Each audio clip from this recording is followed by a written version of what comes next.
பார்த்தீங்கல்ல, பாதி மூமெண்ட் ஷோபினா மீதி மூமெண்ட் போட்டதெல்லாம் சார் தான். இது ஒத்து இது பாகலேது எல்லாமே மானிட்டரில் உட்காந்துட்டு எந்திரிக்கவே இல்லை. அவர் காலில் கொஞ்சம் அடிப்பட்டுருக்கோம். அந்த அடியை தாங்கிக்கிட்டு full day sir, full day உட்காந்துட்டு இந்த பாட்டை சார் பண்ணாங்க. சார் வந்து அவரை பற்றி சொல்லுவானா நம்ம, ஏன்னா ப்ரொடியூசர் கிங் அவர், ஏன்னா அவருடைய படங்கள் எல்லாமே தெரியும். இந்த படத்தில் எனக்கு வாய்ப்பு கொடுத்ததுக்கு ரொம்ப நன்றி சார். Thank you sir. இந்த படத்துல ஒரு முக்கியமான பாடல் காட்சியில் அண்ணன் தோன்றாங்க அப்படிங்கிறது ரோலா இருந்தாலும் அவன் வந்து போஸ்ட் ப்ரொடக்ஷன். ஜோதி சார், நான் உங்களை மிஸ் பண்ணுறேன் சார். அன்றைக்கி சார்கிட்ட கேட்டுகிட்டே இருந்தேன் எங்கேன்ட்டு. ஆனால் நான் செகண்ட் பார்ட்டில் இருக்கேன். சத்யராஜ் சார், நான் துண்டு போட்டு வச்சிட்டேன் சார். இப்போ ஒரு சின்ன மிக சில நீங்கள் பார்த்து ஒரு சின்ன ரோல் தான், ஆனால் நீங்கள் வரணும்னு சொல்லி நீங்கள் வந்து நடித்ததுக்கு ரொம்ப நன்றி. இந்த படத்தில் ஒர்க் பண்ணது ரொம்ப சந்தோஷமாகவும் பெருமையாகவும் ஃபீல் பண்ணுறேன். சார் வந்து எப்படின்னா, இப்போ சொன்னாங்க இல்லையா, நிறைய சாருக்கு உண்மையிலே அவர் கொடுக்குற பில்டப்பில் உண்மை தான். ஏன்னா அவ்வளோ ஹிட்ஸு, எவ்வளோ பெரிய படம் பண்ணியிருக்காரு, எத்தனை படத்தில் நான் அஸ்டண்டாக ஒர்க் பண்ணியிருக்கேன்னு எனக்கு தெரியும். ஸோ பட் ஆனால் இந்த பில்டப், ஆனால் நீங்கள் ஷூட்டிங் ஸ்பாட்டில் வந்தீங்கன்னா அப்படி இருக்க மாட்டார். காலையிலே ஃபஸ்ட்டு பார்த்தீங்கன்னா எல்லாரும் வரதுக்கு முன்னாடி முதல்ல அவர் தான் உட்காந்துருப்பார். உட்காந்து சின்ன வேலை செஞ்சுக்கிட்டு உட்காந்து நடந்து அங்கே இங்கேன்னு சுற்றி வேலை செஞ்சுக்கிட்டே இருப்பார். அவரோட ரேஞ்சுக்கு அது பண்ணவே தேவையில்லை. பட் அதை லவ் பண்ணி அதை பண்ணுவார். ஸோ அது மாதிரி எல்லா விஷயத்துலையும் நான் சொல்கிறது, டான்ஸ் ஆடும்போது கூட அதை வந்து அவர் க்யூட், அவர் பண்ணும்போது க்யூட்டாக இருக்கும். அதை வந்து ரசித்து பண்ணுவோம். ஸோ ரொம்ப அவரோட ஒர்க் பண்ணது சார், இந்த படத்தில் ஒர்க் பண்ணது ரொம்ப சந்தோஷம் சார். இன்னொன்று வந்து அவர் ஒரு ஃபேமிலி மாதிரி தான் எங்களை ட்ரீட் பண்ணுவார். அது இப்போவும் இருக்குது. அந்த ஃபேமிலியோட எங்களுக்கு ஒரு பெரிய பாண்டிங் இருக்குது. அது ரொம்ப சந்தோஷம். அதுக்கப்புறம் இந்த படத்தில் ஒர்க் பண்ணது வந்து பவன் சாரோட ஒர்க் பண்ணியிருக்கோம். பவன் சாருக்கு, கல்யாண் சாருக்கு வந்து இந்த பாட்டில் பெருசாக வந்து அந்த சுச்சுவேஷனாக பெருசாக டான்ஸ் இருக்காது. பட் ஆனால் அவரோட ஒர்க் பண்ணது வந்து ரொம்ப சந்தோஷம். அவர் ரொம்ப ஸ்வீட்டு வந்து சொல்கிறது, அந்த இப்போ ஒரு டெப்டி சிஎம் பொசிஷனில் இருக்கார் இல்லையா, அப்படிலாம் இருக்க மாட்டார். பார்த்தா அந்த இடத்துக்கு வந்தால் ரொம்ப ஸ்வீட்டாக இருப்பார். அவரோட ஒர்க் பண்ணது ரொம்ப சந்தோஷம். அப்புறம் நிதி இந்த சாங்கில் நீங்கள் பார்த்துருப்பீங்க, ஒரு சில ஷார்ட்ஸாக வந்திருக்கும். ஹோப் உங்களுக்கு படம் ஃபுல் பாட்டாக பார்க்கும்போது உங்களுக்கு எல்லாருக்கும் பிடிக்கும்னு நான் நம்புகிறேன். அவங்க சூப்பராக வேலை செஞ்சாங்க. அதுக்கப்புறம் பார்த்திங்கன்னா ஜோதி பிரதரோட அவர் ஃபஸ்ட்டு டைரக்ட் பண்ண படத்தில் வந்து நான் டான்ஸாக ஆடியிருக்கேன். அந்த படத்தில் ஆடியிருக்கேன். இப்போது அவரோட படத்தில் ஒரு கோரியோகிராஃபராக பண்ணியிருக்கேன்ற போது அது இன்னும் ரொம்ப சந்தோஷம். அவர் பயங்கர, இவங்க சொன்னாங்க இல்லையா, ரொம்ப பிளான்டாக இருப்பார், ரொம்ப டெக்னிக்கலி சவுண்டு. அது அந்த மாதிரி அவரோட ஒர்க் பண்ணது எனக்கு இன்னும் ரொம்ப என்ன சொல்கிறது, இந்த படத்தில் கடைசி நேரத்தில் தான் இந்த பண்ண முடிஞ்சது இந்த பாட்டு. பட் இன்னும் ஃப்யூச்சரில் நிறைய பண்ணுவோன்னு நான் நம்புகிறேன். அவருக்கு கூட ஈக்குவலாக பார்த்திங்கன்னா அவருக்கு சப்போர்ட் பண்ணுறது பார்த்திங்கன்னா மனோஜ் வந்து டெக்னிக்கலி வேறு லெவலு, பிரில்லியன்ட். நீங்கள் சொன்னார் இல்லையா, இங்கே கேமரா இருக்கும் அங்கே கேமரா இருக்குன்னு, அது எப்படி அதை ஹேண்டில் பண்ணுறான்ற விஷயம் இருக்கு இல்லையா. அதாவது நீங்கள் உங்கள் ஒர்க்கை பாருங்கள், நான் அதை ஃபுல்லாக கேப்சர் பண்ணிட்டு இருக்குன்ற ஒரு டெக்னிக்கலி வெரி சவுண்ட். அவரோட ஒர்க் பண்ணது ரொம்ப சந்தோஷம். அப்புறம் கீரவாணி சார் எப்படின்னா சார், நான் தமிழில் வந்து வசூல்ராஜ் MBBS சார் நான் மாஸ்டராக பண்ண முதல் படம். ஆனால் தெலுங்கில் நான் ஃபஸ்ட்டு ஒர்க் பண்ண படம் வந்து உங்கள் படம் தான் சார். இது வந்து ராகவேந்திரா சாரோட படம். இது அல்லரி புல்லோட அட்டக்க மீது அந்த சாங் தான் சார் நான் ஃபஸ்ட்டு கோரியோகிராஃப் தெலுங்கில் பண்ணது. அதை பார்த்துட்டு நீங்கள் வந்து ராஜ்மௌலி சார்கிட்ட என்னை பற்றி ரெக்கமெண்ட் பண்ணி, அது உங்களுக்கு ஞாபகமானு தெரியல, ரொம்ப வருஷத்துக்கு முன்னாடி அதை பண்ணி அப்புறம் சத்ரபதினு ஒரு படம் கூட நான் பண்ணேன் சார் அந்த படம். அதுக்கப்புறம் ஸோ உங்களோட ஒர்க் பண்ணது வந்து சார், நான் உங்களை பற்றி உங்கள் மியூசிக் எப்படி இருக்குன்னு சொல்ல தேவையில்ல, அவ்வளோ ஸ்வீட்டாக இருக்கும். ரொம்ப என்ன சொல்கிறது, அதில் ஒர்க் பண்ணது ரொம்ப சந்தோஷம் சார். எனக்கு உங்களோட ஒர்க் பண்ணது ரொம்ப சந்தோஷம். அப்புறம் வந்து வேறு யாராச்சும் விட்டு என்னை மட்டும்தான் விட்டுருக்கீங்க. இல்லை அதே மாதிரி சார் எல்லாரோடையும் சார் எல்லாருக்கும் வணக்கம். உங்களுக்குலாம் இல்லை சார், சத்யராஜ் சார் வந்திருக்காரு, நாசர் சார் வந்திருக்காரு, எல்லோரும். அதுக்கப்புறம் எல்லாருக்கும் வணக்கம். உங்களை எல்லாம் மீட் பண்ணுது KR சார், அப்புறம் ரவிக்குமார் சார் கிளம்பிட்டாருன்னு நினைக்கிறேன். எல்லாரையும் பார்த்து இங்கே இந்த மாதிரி சந்தர்ப்பத்தில் பார்த்து ரொம்ப சந்தோஷம். அப்புறம் வந்து இதில் வந்து ஒரு இந்த பாட்டில் ஒரு 3 பேர் வந்து ரொம்ப கெஸ்ட் ரோல், அதான் கெஸ்ட் அப்பியரன்ஸ் பண்ணியிருக்காங்க. அதான் ஒன்று வந்து கிங்ஸ்லி ஃப்ரெண்டு. ஆக்சுவலி வந்து நாங்கள் டான்ஸ் ஆடுற சமயத்துலேருந்து ஃப்ரெண்டு அந்த மாதிரி. அந்த ஸோ கிங்ஸ்லி, அப்புறம் வந்து நம்ம வெடில கிஷோர் சார், அப்புறம் வந்து அங்கே அக்சர் அலின்னு ஒரு ஹிந்தியில் ஒரு ஆக்ட் பண்ணியிருக்காரு. இவங்க 3 பேர் வந்து ஒரு கெஸ்ட் அப்பியரன்ஸ் பண்ணியிருக்காங்க.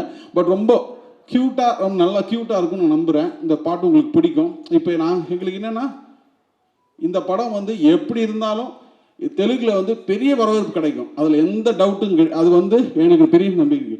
இப்போ இந்த படத்தை ஒரு தமிழ் ரிலீஸ் ஆகும்போது நீங்கள் பத்திரிகை நண்பர்கள் எல்லாரும் தொலைக்காட்சி நண்பர்கள் எல்லாருமே இந்த படத்தை வந்து நம்ம ஓன் பண்ணிக்கிட்டு நம்ம படமாக எடுத்து இந்த படத்தை வந்து ஒரு பெரிய அந்த மக்கள்கிட்ட கொண்டு போய் சேர்த்து இதை பெரிய வெற்றியடை வைக்கணும்னு உங்களை கேட்டுக்கிறேன்.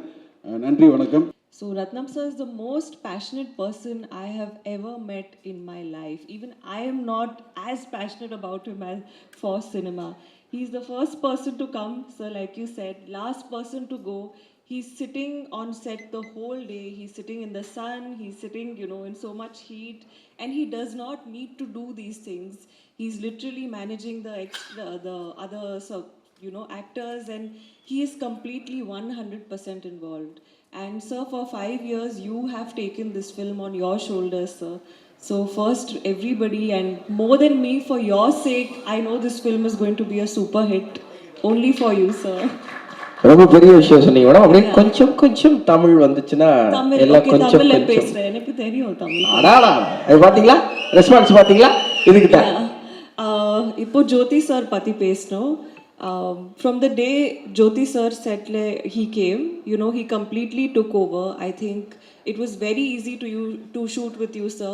I never felt like you were judging me. I always felt like you were supporting me and trying to make me do better and give my best. So you gave me a very team kind of a feeling. So thank you so much for all the support and for what you have done. And Keeravani sir, last time na ungal pati pesle, I completely my mistake. But Keeravani sir, it's our honor to work with you, and it's my honor that I'm dancing to the music that you have kind of given us.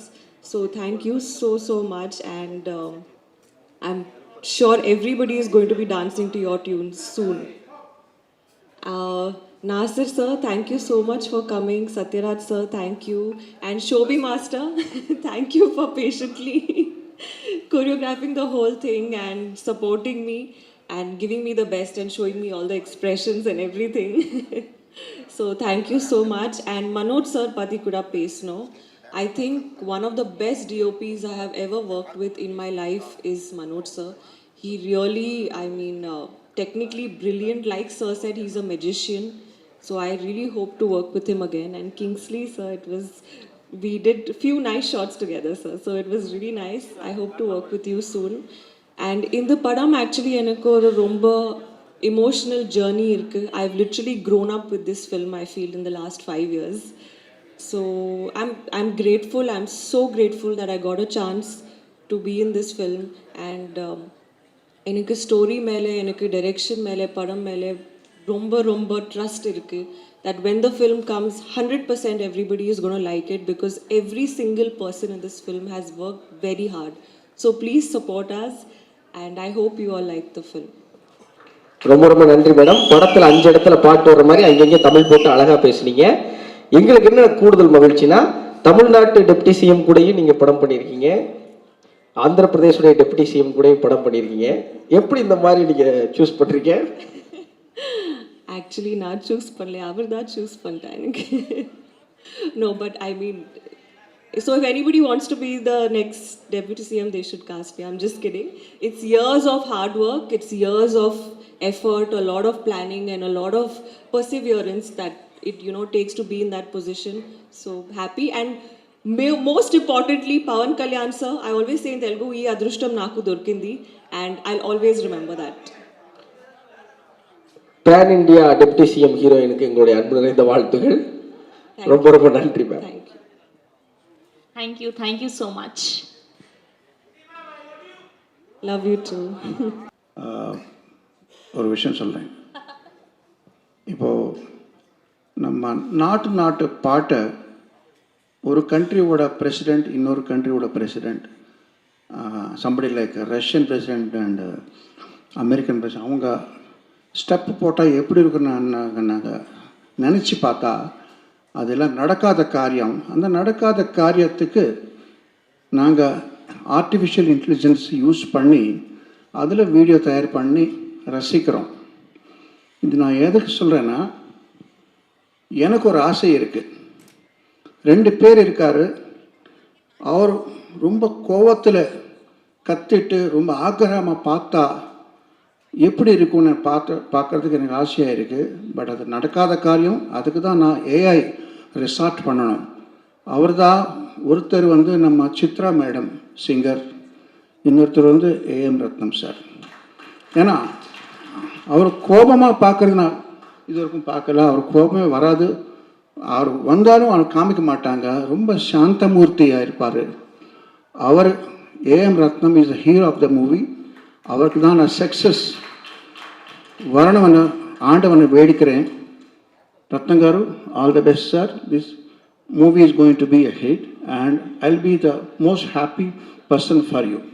இப்போ நீங்கள் கேளுங்க, என்ன கேட்டீங்க sir? ஒரு படம் நடக்கும்போது உழைக்கிறது அது ஒரு பக்கம், படம் முடிஞ்சதுக்கு அப்புறமும் ஒரு பாடல் வெளியீட்டுக்கும் ஒட்டுமொத்த இசைக்கலைஞர்களை பாடகர்களை கூட்டிட்டு வந்து ஹைதராபாத்ல, சென்னையில் எல்லா இடத்துலையும் வந்து பாட வச்சு மக்களை மகிழ்விக்கணும். அதே நேரத்தில் இந்த படத்தை கொண்டு போய் சேர்க்கணும்னு நீங்கள் போடுற உழைப்பின் பின்னாடி இருக்கிற ரகசியம் சார்?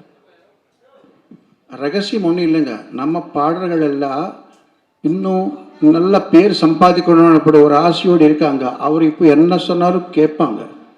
அதனால தான் நான் எப்போவுமே ஆஸ்பிரண்ட்ஸ் கூட ஒர்க் பண்ணுறது ரீசன் என்னென்னா, அவர் ஃபுல் லைஃப் கொடுத்து வேலை செய்வாங்க. பெரிய பெரிய செலிப்ரிட்டி ஆனதுக்கப்புறம் நம்ம கைக்கு நம்ம சிக்க மாட்டாங்க. நம்ம சத்யராஜ் சார் மாதிரி தான் அவர் எக்ஸெப்ஷன்ஸ் இருக்கும். அவர் எவ்வளோ பேர் சம்பாதிச்சாலும் கூட இந்த மாதிரி நம்மளுக்கெல்லாம் ப்ளஸ் பண்ணுறதுக்காக வருவார். ஸோ இந்த எக்ஸெப்ஷன், தேங்க்யூ சார், இந்த எக்ஸெப்ஷன்ஸ் இந்த மாதிரி விட்டுட்டா செலிப்ரிட்டிஸ் கூட கொஞ்சம் ப்ராப்ளம் இருக்கும். அவர் எல்லா இடத்துக்கு வரமாட்டார் ஈஸியாக. ஸோ நான் எப்போவுமே நியூ கமர்ஸ் கூட வேலை செய்கிறதுக்கு காரணம் என்னென்னா, என்னோட லாபத்துக்காக அவர் எங்கே கூப்பிட்டா வருவார். இந்த மாதிரி ஈவெண்ட்ஸ் வரும்போது அவர் ஒரிஜினல் சாங் எப்படி இன்ட்ரெஸ்டோட பாடினாங்களோ அதே மாதிரி பாடுவார். அதுக்காக தான் நான் அவனை என்கரேஜ் பண்ணிகிட்டு இருப்பேன். இதில் வந்து நம்ம குரு வந்து பாலச்சந்திர சார் தான். இப்போ நீங்கள் சொன்னீங்க மரகதமணி கீரவாணின்னு சொல்கிறீங்க. அப்போ எல்லாம் இன்டர்நெட் கிடையாது. சார் சொன்னாங்க, பாலச்சந்திர சார், மரகதமணி கீரவாணி தான் உன்னை பேர், இதில் மரகதமணி தமிழ் மாதிரி சவுண்டிங் இருக்குது, ஸோ அது வச்சுக்கலாம், கீரவாணி மறந்துடுன்னு சொன்னாங்க. அவர் சொன்னார், நான் பண்ணிட்டேன். அப்போ எல்லாம் இன்டர்நெட் இல்லை. இப்போ இன்டர்நெட் ரொம்ப பிரமாதமாக வந்திருக்கு. அவர் தான் இவர் தான் அவருன்னு எல்லாருக்கும் தெரியும். ஸோ இப்போ அந்த கன்ஃபியூஷனே இல்லை. பட் எது இருந்தாலும் அந்த பேரை வச்சு என்னை ரொம்ப என்கரேஜ் பண்ணுறதுக்கு Balachandra sir wherever he will be in my heart. இன்னொரு விஷயம், ரொம்ப நாள் முன்னாடி 28 இயர்ஸ் முன்னாடி ஏபி முரளின்னு ஒருத்தர் இருக்கார். அவர் ஒரு ஸ்டூடியோ வச்சுருக்கார் சென்னையில். அந்த ஸ்டூடியோவில் கொண்டாட்டம் என்ற படத்துக்காக கேஎஸ் ரவிக்குமார் சார் ரெக்கார்டிங் நடக்கிறது. அவர் வந்தார். கேஎஸ் ரவிக்குமார் வந்துட்டு ஏதோ ஒரு டாபிக் வந்தது, இந்த சவுண்ட் நல்லா வரலையா, அந்த சவுண்ட் நல்லா வரணும் ஒரு டாபிக் வந்தது. அப்போது மிக்சிங் அண்ட் மாஸ்டரிங் பற்றி ஒரு டாபிக் வந்தது. அவர் சொன்னார், ரீசெண்டாக நான் ஒரு ஆல்பம் வந்து லண்டன் அனுப்பணும், நல்ல மிக்சிங் பண்ணி அனுப்பலைங்களே. ஏன்னா லண்டன் என்ன பெரிய பேர் தானே. நான் நிறைய பேர் லண்டன், கனடா, இங்கெல்லாம் யூஎஸ்க்கு போய் மிக்சிங் அண்ட் மாஸ்டரிங் பண்ணுவாங்க. நம்ம ஊரில் ரெக்கார்ட் பண்ணுவார் சென்னையில், அங்கே வந்து மிக்சிங் பண்ணுவார். அந்த ஆல்பம் எடுத்துகிட்டு வந்தால் எல்லாம் பிளாண்ட் ஆகிருக்கே, ஒன்றுமே சத்தம் வரலையே, சத்தம் வர வேண்டிய இடத்துல சத்தம் வரலையே.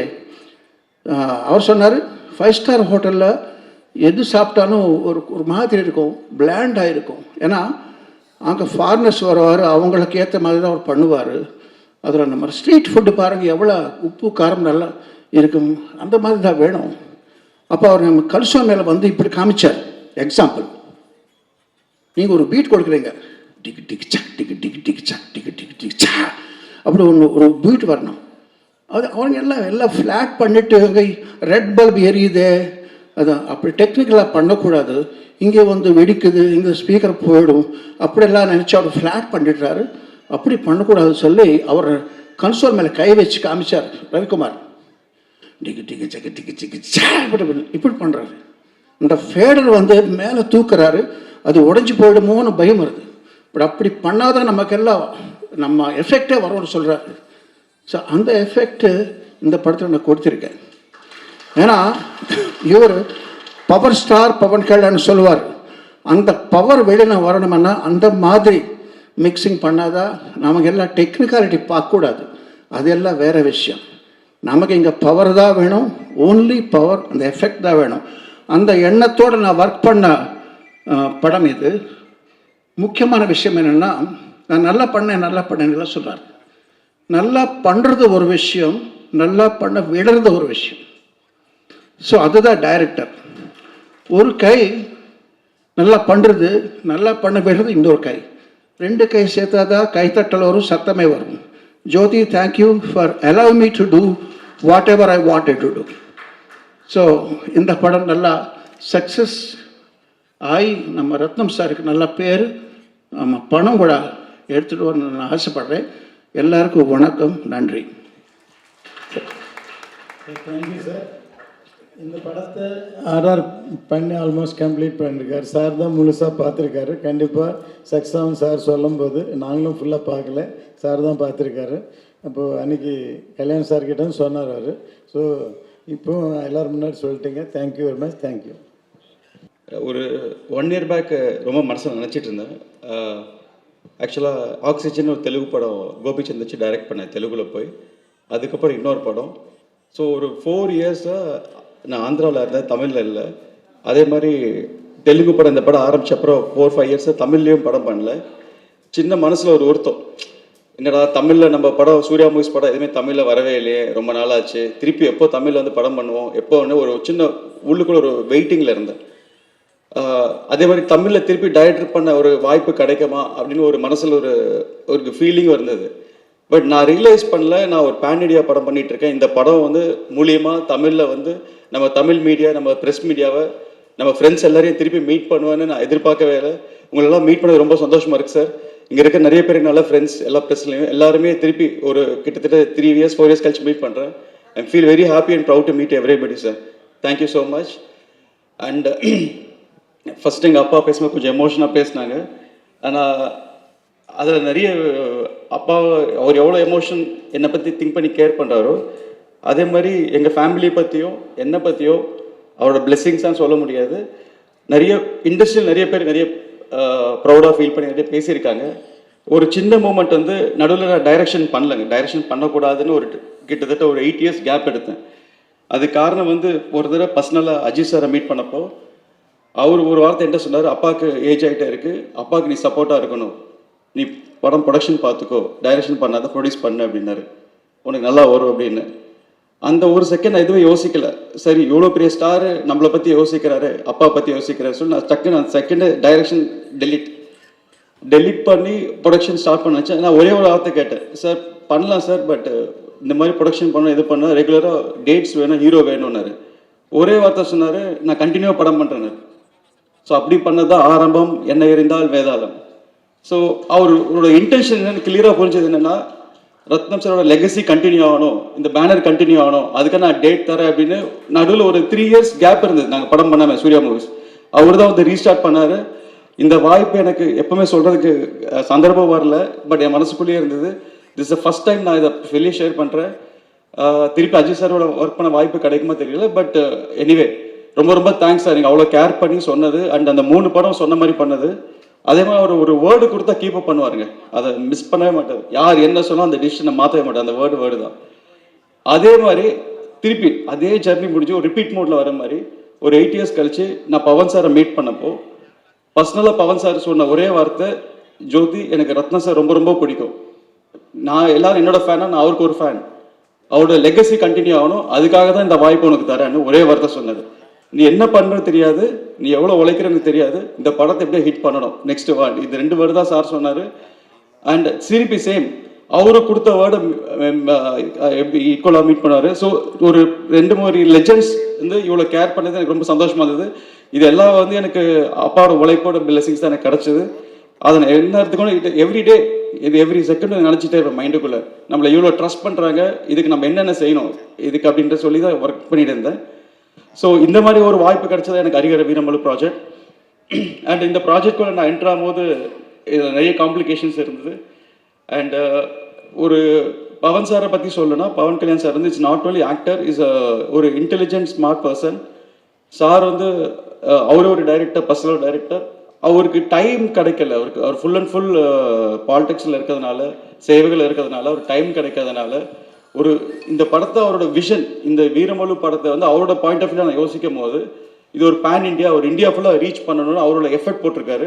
இப்போ நீங்கள் பார்த்த அசுரனம் சாங் வந்து சாரே பர்சனலாக ஃபைட் கொரியோகிராஃப் பண்ண சாங்கு. அந்த ஒரு ஃபைட்டு மட்டுமே ஒரு 60 டேஸ் எடுத்திருக்கோம். 60 நாள் எடுத்த ஃபைட் அது. அண்ட் அந்த அளவுக்கு அவர் பர்சனலாக உழைப்பு போட்டிருக்காரு. அவருக்கு பர்சனலாக மார்ஷல் ஆர்ட்ஸ் தெரியும். அண்ட் ஒரு ப்ரூஸ்லி ஒரு என்டர் த ட்ராகன் எப்படியோ அந்த மாதிரி ஒரு விஷயம் பண்ணியிருக்காரு சார் இதில், பவன் சார்.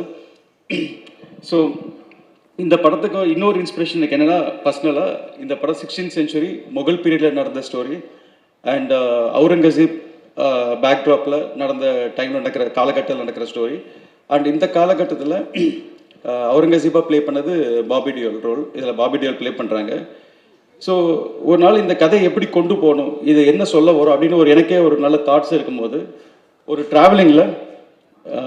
ட்ராவல் பண்ணும்போது எதார்ச்சியமாக ஒரு வெரி ஓல்டு கப்புள்ஸ், இந்த தீர்த்த யாத்திரை பண்ணுற ஓல்டு கப்புள்ஸை மீட் பண்ணேன். அவங்க அப்போ தான் வந்து எல்லா ஜோதிர்லிங்கெல்லாம் விசிட் பண்ணிட்டு வந்தாங்க. வந்து அஜந்தா எல்லோரெல்லாம் போயிட்டு வந்தாங்க. அவங்களை மீட் பண்ணும்போது அவங்க மனசில் வந்து, நான் என் மைண்டில் இந்த கதை எழுதிட்டு இருக்கேன், அவுரங்கசீப் முகல் பீரியட் எழுதிட்டு இருக்கேன். கரெக்டாக பார்த்தா எதிர்த்தி அவங்களும் மீட் பண்ணுறேன். ஒரு சம்மந்தம் ஒரு கான்வர்சேஷன் ஸ்டார்ட் ஆச்சு. அவங்க திடீர்னு பார்த்தா அவுரங்கசீப்பை திட்டுறாங்க. எனக்கு ஒன்றுமே புரியல.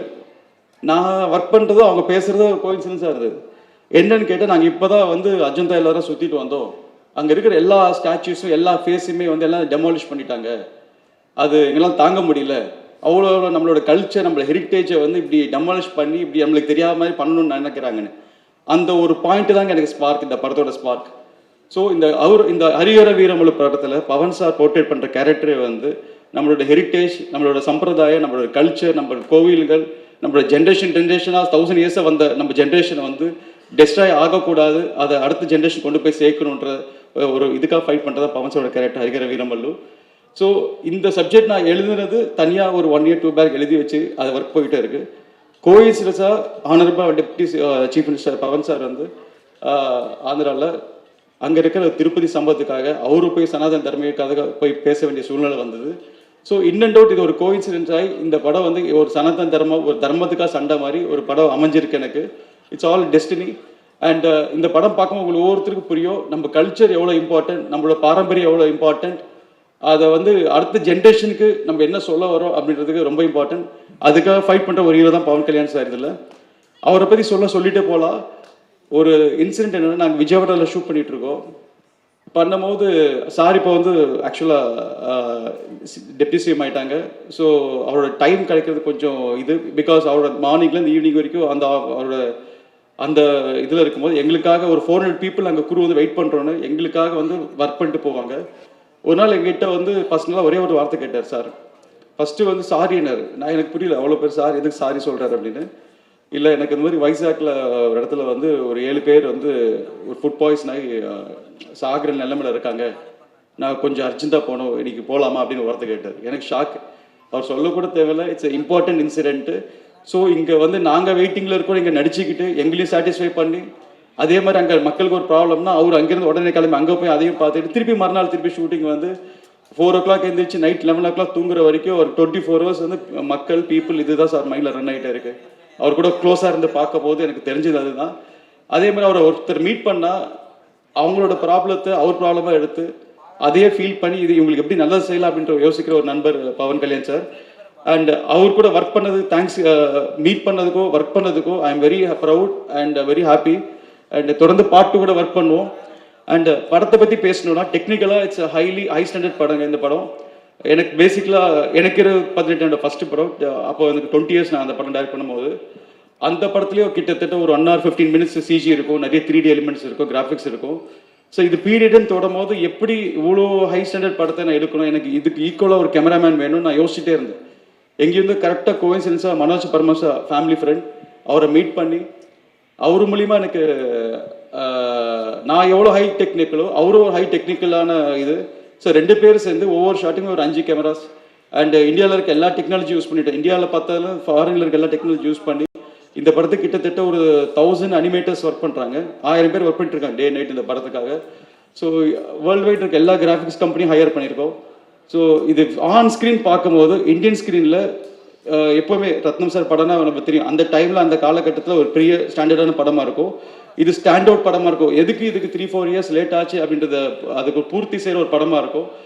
And especially last 10 minutes of the படம் வந்து it will break full Indian ஸ்க்ரீனுங்க. It be spectacular. அண்ட் இந்த படத்தில் ஒர்க் பண்ண நிதி மேடம் சொல்லணும். அண்ட் நிதி நான் ஜாயின் பண்ணும்போது கொஞ்சம் வரியாக இருந்தாங்க, எப்படி ஒரு படம் இவ்வளோ ஆச்சு, அவங்க ரோல் என்ன எப்படி இருக்கும்னு சொல்லி. பட் அவங்களோட க்யூட் மூமெண்ட்ஸ், அவங்களுக்கும் சாருக்கு இருக்கிற கெமிஸ்ட்ரி நல்லா ஒர்க் அவுட் ஆச்சு. ஒரு சின்ன இன்சிடென்ட், நிதிக்கு வந்து நான் ஒரு சீன் சொல்லிட்டு போனேன் இப்படி பண்ணணும் அப்படின்னு, டைலாக்லாம் சொன்னேன். அண்ட் பவன் சார் பண்ணும்போது அதை இம்ப்ரவைஸ் பண்ணி டேக்கில் அவர் இம்ப்ரவைஸ் பண்ணி டக்குன்னு ஒரிஜினல் லைஃப் எடுத்து கழுத்தில் வச்சுட்டு அவங்க ஒரு செகண்ட் பேனிக்காய் நான் எங்கே நல்ல ஷார்ட் போயிட்டுருக்கு, இவங்க எங்கே ஸ்டாப் பண்ணிட்டோம் பயந்துகிட்டே இருந்தேன். அவங்க அப்படியே மேனேஜ் பண்ணி நடிச்சிட்டாங்க அதை இது பண்ணி. பட் அவங்களோட ரியல் பேனிக்கு ரியல் எமோஷன் ஸ்க்ரீனில் நல்லா ஒர்க் அவுட் ஆச்சு. ஸோ அந்த மூமெண்ட்டை ரீப்ளே பண்ணும்போது தான் எனக்கு சிரிப்பு வந்துகிட்டே இருக்கும். அந்த ஷார்ட் எடிட்டிங்கில் பார்க்கும்போது சிரிப்பு வந்துகிட்டே இருக்கும். ஓ இந்த இடத்துல ரியல் கற்று ரியலாக பயந்துட்டாங்க இவங்க அப்படின்னு. ஸோ அந்த மாதிரி spontaneous acting. And choreographer Shobi master. Shobi master வந்து எனக்கு அவங்க ஒய்ஃப் லலிதா மாஸ்டர் ரொம்ப ஃப்ரெண்டு. ஸோ ராஜசன் சார் அஸ்கா சாங் பண்ணும்போது அப்போது கடைசியில் ரோல் ஆடிட்டு இருப்பார். அப்போது அவர் ராஜு சார் ரொம்ப திட்டிகிட்டு இருப்பார் அவரை, ஷோபி இந்த மாதிரி முதல்ல நல்லா சீக்கிரமெல்லாம் ஒரு 2 படத்தில் கொரியோகிராஃப் ஆக முடியாது அப்படின்னு. சிரிப்பாக இருக்கும் அதெல்லாம் பார்க்கும்போது. பட் கொஞ்ச நாள் கழிச்சு சார் கரியர் ஸ்டார்ட் பண்ணதுக்கப்புறம் எனக்கு தெரிஞ்ச ஆக்டர்ஸ் அண்ட் ஆக்டர்ஸ் நண்பர்கள் சொன்னாங்க, ஷோபின் புது கொரியோகிராஃபர் வந்திருக்காரு, எக்ஸ்ட்ரா நிறையா பண்ணுறாங்க அப்படின்னு. அப்போ எனக்கு ரொம்ப ப்ரௌடாக இருந்தது, பரவாயில்லையே நம்ம தெரிஞ்ச ஒருத்தர்களாக. அப்புறம் கோஇன்சிடென்ஸ், அப்புறம் போக போக எல்லாம் ஃப்ரெண்ட்ஸ் ஆகிட்டோம். So it was very happy working with Shobi sir. And படத்தில் ரொம்ப தேங்க்ஸ் சொல்லணும், நாசர் சார் பண்ணதுக்கு ரொம்ப தேங்க்ஸ் சொல்லணும். அண்ட் அப்பாவுக்கு family friend. And Sathyaraj sir, I am very happy meeting you, working with you. ஏன்னா நான் உங்களோட பெரிய ஃபேன். அமைதிப்படையிலேருந்து உங்கள் எல்லா படமும் விடாமல் பார்த்துப்பேன், உங்கள் டைலாகில் மெமரைஸ் பண்ணிகிட்டே இருப்பேன். இன்றைக்கும் நான் இங்கே வந்து ஷார்ட்டில் நடிக்கும் போது நான் கேரக்டர் ஆர்டிஸ்டாக பக்கம் ஹீரோவை தான் பார்த்துட்டு இருந்தேன். நீங்கள் வரும்போது போகும்போது அப்படி தான் நினச்சிருப்பேன், எப்போ நம்ம ஃபீல் பண்ணுற ஹீரோவை கூட நம்ம வந்து ஒர்க் பண்ணுறோன்ற ஒரு ஃபீலிங் இருந்தது. முக்கியமாக எனக்கு உங்களோட எம்ஜிஆர் ஸ்டைல் ரொம்ப பிடிக்கும் சார். அண்ட் நான் உங்களோட பாடி லாங்குவேஜ், உங்களோட எம்ஜிஆர் ஸ்டைல் எல்லாமே அது ரொம்ப பிடிக்கும். அந்த மாதிரி ஒரு விஷயம் பண்ணியிருக்கேன். இப்போ பவன் சார் வந்து டெப்டி சிஎம் ஆனதுக்கப்புறம் ஜென்ரலாக கமர்ஷியல் சாங்ஸ் வைக்க முடியாது. ஏன்னா சார் வந்து ஒரு டூயிட் பாட முடியாது, ஒரு இது ஆட முடியாது. அப்படின்னும் நான் கொஞ்சம் யோசித்து பார்த்து, சரி தெலுங்குல தத்துவ பாடல்கள் ஒரு கான்செப்ட் கிடையாது, பட் தமிழில் நம்ம எல்லா எம்ஜிஆர் சாங்ஸும் ஒரு தத்துவ பாடலாக இருக்கும். ஸோ அந்த மாதிரி ஒரு சாங் பண்ணலாம், தெலுங்குல ஒரு டைம் பண்ணலான்னு சொல்லிட்டு தான் இந்த கேட்கணும் குருவே சாங் ஃபஸ்ட்டு பண்ண சார். அந்த லிரிக்ஸ் எழுதிட்டு போய் நான் கிருவாணி சாருக்கு எனக்கு அது ஃபஸ்ட் இன்ட்ராக்ஷன். ஃபஸ்ட்டு சாரை பார்க்கும்போது எனக்கு ஒரு பயம், நம்ம லிரிக்ஸ் எழுதிட்டோம், டியூன் இல்லை, சார் அக்செப்ட் பண்ணுவாரா இல்லையான்னு ஒரு பயத்தோடு தான் காமிச்சேன். அண்டு சார் யார் எழுதுனாரு சார், ஒரு பென்சில்தாஸ் ஒரு சிங்கர் ரைட்டர் சார், வில்லேஜில் இருப்பாருன்னு, ரொம்ப நல்லா இருக்குன்னு சொல்லி சார் சொன்னார், இது பவன் சார் பண்ணால் நல்லா இருக்கும்னு. நான் பாடுவாரா சார் அப்படின்னு, நான் கேட்குறேன் அப்படின்னாரு சொல்லி. அப்புறம் போய் பவன் சாரை மீட் பண்ணப்போ சாருக்கு லிரிக்ஸ் சார் எக்ஸைட் ஆகி அப்புறம் அவர் எப்படி பாட வைக்கிறது, சார் விஜயவாடாவில் இருக்கார் அண்டு கிருவாணி சார் ஹைதராபாத்தில் இருக்கார், எப்படி பாட வைக்கிறதுன்னு. அந்த ஷூட்டிங்கில் நம்ப மாட்டீங்க, கிருவாணி சார் பவன் சார் பாட வைக்கிறதுக்காக விஜயவாடா வந்தார், இங்கே வந்த மாதிரி ஃபுல் டீமோடு வந்தார். சார் ஆஃபீஸில் செட்டப் பண்ணி அங்கேயே பாட வச்சு அப்படியே ஷூட்டிங், அங்கேயே பாட வச்சு லைவாக பாட வச்சு லைவாக ஷூட்டிங், அந்த மாதிரி அந்த சீக்வன்ஸ் பண்ணோம். அதுக்கு கிருவாணி சாரோட எனர்ஜி ரொம்ப ப்ளஸ்ஸு. அண்ட் சார் பவன் சாரோட எனர்ஜி ரொம்ப ஹெல்ப் ஆச்சு. அது ஸோ கிருவாணி சார் பற்றி சொல்லணும்னா சொல்லிட்டு போகலாம் சார். இந்த படத்தில் நிறைய லெஜெண்ட்ஸோட ஒர்க் பண்ணியிருக்கேன். Keeravani sir, Thota Tharani and father ஹேம் ரத்னம். ஸோ இவங்களோட நான் பேசும்போது ஒர்க்கிங் ஸ்டைல் பண்ணும்போது ஒரு பயம் இருக்கும் உள்ள. ஏன்னா அவங்களுக்கு எல்லாமே தெரியும், நம்ம என்ன பேசினாலும் என்ன சொல்ல வரும் முன்னாடியே தெரியும், சொல்கிறதுக்கு முன்னாடியே. ஸோ அதனால் சரி ப்ரிசைஸாக நம்ம ஒர்க்கு அதுக்கு என்ன தேவை அது கரெக்டாக புரிஞ்சுக்கிட்டு எனக்கு எல்லாத்தையும் பூர்த்தி செஞ்சாங்க. தோட்டாத்தரி சார் சொல்லி ஆகணும், அவருக்கு இந்த படம் அந்த ஷூட்டிங்கில் கொஞ்சம் அவருக்கு கண்ணு ப்ராப்ளம் வந்தது. அவர் பெரிய ஆர்டிஸ்ட், அவர் இப்போ எதுவுமே ஸ்கெட்சு போடணும் எல்லாம் போடணும், கொஞ்சம் கண் பார்வை கம்மியானாலும் டே அண்ட் நைட் வந்து செட்டில் உட்காந்துட்டு ஸ்ட்ரெயின் ஆகி, இந்த ஏஜில் ஸ்ட்ரெயின் ஆகி நானும் கேட்பேன், எங்கள் அப்பாகிட்ட கேட்பேன், தோட்டா சார்ட்ட கேட்பேன், எதுக்கு நைட் உட்காந்துட்டு இருக்கீங்க கிளம்புங்க அப்படின்னு. ஆனாலும் இல்லாமல் பிடிவாதமாக உட்காந்து அதோட சினிமா நேசிப்பாங்க சொல்லுவாங்க, அந்த எனர்ஜியோட இன்னைக்கு திருப்பி சொல்கிறேன் சார், நிறைய நியூ ஜென்ரேஷன் வந்திருக்கும். நான் இப்போ 3rd ஜென்ரேஷன் நானும் பார்க்குறேன். பட் அவங்க ப்ரூவ் பண்ண மாதிரி அவங்களோட உழைப்பு மாதிரி அதை ஒரு 25% தான் சார் இன்றைக்கி எல்லாருமே பண்ணுறாங்க. பட் அந்த மாதிரி ஜென்ரேஷன் ஆளுங்களை பார்க்கறது ரொம்ப ரொம்ப கஷ்டம். I am very fortunate to work with all the legends. And ஹரிகர வீரமல்லு எல்லாருமே எக்ஸ்பெக்ட் பண்ண மாட்டாங்க, எப்படி இருக்கும் எந்த மாதிரி இருக்கும்னு யாருக்கும் எக்ஸ்பெக்டேஷன் கிடையாது. But expect the unexpected movie. இது இந்தியாவுக்கு ஒரு பெரிய மைல் ஸ்டோனாக இருக்குது இந்த படம். அண்ட் இதோட பார்ட் 2 வரப்போகுது சீக்கிரமாக. அண்ட் இதை பற்றி நீங்கள் எல்லாம் இது பண்ணுவீங்க. And very happy meeting Tamil people, Tamil press and Telugu audience అని తిడతారండి. నేను మొత్తం తమిళ్లోనే మాట్లాడేసాను. ఇక్కడ రాగానే వాళ్ళకి ఏ అర్థం కాదు. ఇది ప్రాబబ్లీ ఈ ప్రోగ్రామ్ సబ్ టైటిల్ వేయాలనుకుంటాను నేను.